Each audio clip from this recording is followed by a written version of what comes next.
काकभुशुंडी जी कहते हैं, हे पक्षीराज गरुड़ जी, सुनिए। श्री राम के राज्य में जड़ चेतन सारे जगत में काल कर्म स्वभाव और गुणों से उत्पन्न हुए दुख किसी को नहीं होते, किसी को भी नहीं होते, अर्थात इनके बंधन में कोई नहीं है। अयोध्या में श्री रघुनाथ जी 7 समुद्रों की मेखला करधनी वाली पृथ्वी के एकमात्र राजा है, जिनके एक एक रोम में अनेकों ब्रह्मांड है। उनके लिए 7 द्वीपों की यह प्रभुता कुछ अधिक नहीं है, बल्कि प्रभु की उस महिमा को समझ लेने पर तो यह कहने में कि वे 7 समुद्रों से घिरी हुई है, सप्त द्वीपमयी समुद्र के एकच्छत्र सम्राट है, उनकी बड़ी हीनता होती है। परंतु हे गरुड़ जी, जिन्होंने वह महिमा जान भी ली है, वे भी फिर इस लीला में बड़ा प्रेम मानते हैं, क्योंकि उस महिमा को भी जानने वाला फल यह लीला, इस लीला का अनुभव ही है। इंद्रियों का दमन करने वाले श्रेष्ठ महामुनि ऐसा कहते हैं, राम राज्य की सुख संपत्ति का वर्णन शेष जी और सरस्वती जी भी नहीं कर सकते। सभी नर नारी उदार है, सभी परोपकारी है और सभी ब्राह्मणों के चरणों के सेवक है। सभी पुरुष मात्र एक पत्नी व्रती है। इसी प्रकार स्त्रियां भी मन वचन और कर्म से पति का हित करने वाली है। श्री रामचंद्र जी के राज्य में दंड केवल सन्यासियों के हाथों में है और भेद नाचने वालों के नृत्य समाज में है। और जीतो शब्द केवल मन के जीतने के लिए ही सुनाई पड़ता है, अर्थात राजनीति में शत्रुओं को जीतने तथा चोर डाकुओं आदि को दमन करने के लिए साम दान दंड और भेद ये 4 उपाय किए जाते हैं। राम राज्य में कोई शत्रु है ही नहीं, इसीलिए जीतो शब्द केवल मन के जीतने के लिए ही कहा जाता है।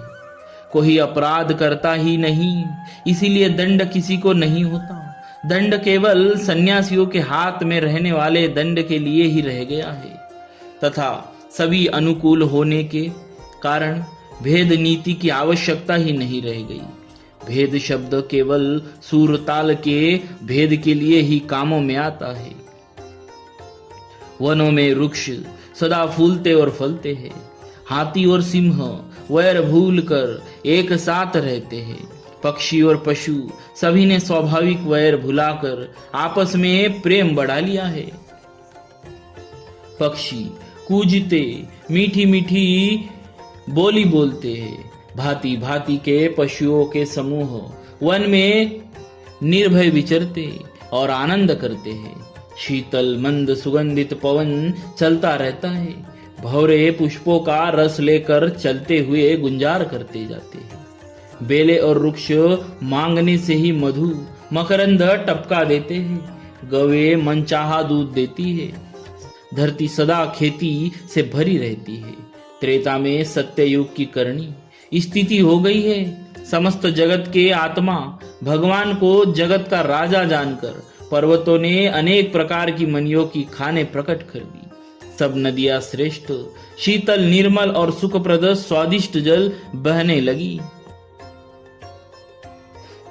समुद्र अपनी मर्यादा में रहते हैं, वे लहरों के द्वारा किनारों पर रत्न डाल देते हैं, जिन्हें मनुष्य पा जाते हैं।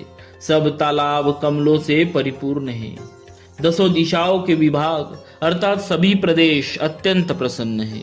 श्री रामचंद्र जी के राज्य में चंद्रमा अपनी अमृतमय किरणों से पृथ्वी को पूर्ण कर देते हैं। सूर्य उतना ही तपते हैं जितने की आवश्यकता होती है, और मेघ मांगने से जहाँ जितना चाहिए उतना ही जल देते हैं। प्रभु श्री रामचंद्र जी ने करोड़ों अश्वमेघ यज्ञ किए और ब्राह्मणों को अनेकों दान दिए। श्री रामचंद्र जी वेद मार्ग के पालने वाले, धर्म की धुरी को धारण करने वाले, प्रकृति जन्य सत्व रज और तम तीनों गुणों से अतीत और भोगो ऐश्वर्य में इंद्र के समान है।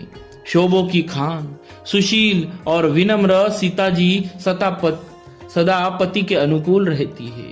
वे कृपा सागर श्री रामचंद्र जी की प्रभुता महिमा को जानती है और मन में लगाकर उनके चरण कमलों की सेवा करती है।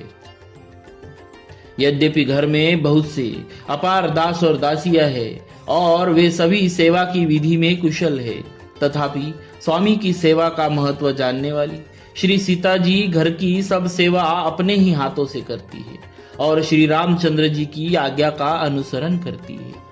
कृपा सागर श्री रामचंद्र जी जिस प्रकार सुख मानते हैं, श्री जी वही करती है, क्योंकि वे सेवा की विधि को जानने वाली है। घर में कौशल्या आदि सभी सासुओं की सीता जी सेवा करती है, उन्हें किसी बात का अभिमान और मद नहीं है। शिव जी कहते हैं, हे उमा जगज्जननी रमा, सीता जी ब्रह्मा आदि देवताओं से वंदित और सदा आनंदित सर्वगुण संपन्न है। देवता जिनका कृपा कटाक्ष चाहते हैं, परंतु वे उनकी ओर देखती भी नहीं, वे ही लक्ष्मी जी जानकी जी अपने महामहिम स्वभाव को छोड़कर श्री रामचंद्र जी के चरणारविंद में प्रीति करती है। सब भाई अनुकूल रहकर उनकी सेवा करते हैं। श्री रामचंद्र जी के चरणों में उनकी अत्यंत अधिक प्रीति है। वे सदा प्रभु का मुखारविंद ही देखते रहते हैं और वे सदा प्रभु का मुखारविंद ही देखते रहते हैं कि कृपालु श्री राम जी हमें भी कभी हमें कुछ सेवा करने को कहे। श्री रामचंद्र जी भी भाइयों पर प्रेम करते हैं और उन्हें नाना प्रकार की नीतियां सिखलाते हैं। नगर के लोग हर्षित हैं और सब प्रकार के देव दुर्लभ देवताओं को भी कठिनता से प्राप्त होने योग्य भोग भोगते हैं। वे दिन रात ब्रह्मा जी को मनाते रहते हैं और उनसे श्री रघुवीर के चरणों में प्रीति चाहते हैं। सीता जी के लव और कुश ये दो पुत्र उत्पन्न हुए, जिनका वेद पुराणों ने वर्णन किया। वे दोनों ही विजयी विख्यात योद्धा, नम्र और गुणों के धाम है और अत्यंत सुंदर है, मानो श्री हरि के प्रतिबिंब ही हो। दो पुत्र सभी भाइयों के हुए, जो बड़े ही सुंदर, गुणवान और सुशील थे, जो बौद्धिक ज्ञान, वाणी और इंद्रियों से परे और अजन्मा है तथा माया, मन और गुणों के परे है। वही सच्चिदानंद घन भगवान श्रेष्ठ नरलीला करते हैं। प्रातःकाल सरयू जी में स्नान करके ब्राह्मणों और सज्जनों के साथ सभा में बैठते हैं। वशिष्ठ जी वेद और पुराणों की कथाएं वर्णन करते हैं और श्री राम जी सुनते हैं। यद्यपि वे सब जानते हैं, वे भाइयों को साथ लेकर भोजन करते हैं। उन्हें देखकर सभी माताएं आनंद से भर जाती है। भरत जी और शत्रुघ्न जी दोनों भाई हनुमान जी सहित उपवनों में जाकर वहां बैठकर श्री राम जी के गुणों की कथाएं पूछते हैं और हनुमान जी अपनी सुंदर बुद्धि से उन गुणों में गोता लगाकर उनका वर्णन करते हैं।